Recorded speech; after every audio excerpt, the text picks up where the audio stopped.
ये देखिए टेक्नीशियन पीताम्बर कुमार है और ये फॉर्चूनर को जो है पूरा काट के रिपेयरिंग कर रहा है।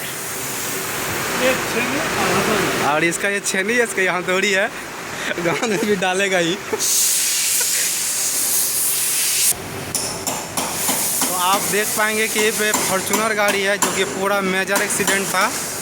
ये हमारा टेक्नीशियन पीताम्बर कुमार है, इसको जो है भीड़ के बढ़िया से एकदम बनाने वाला है।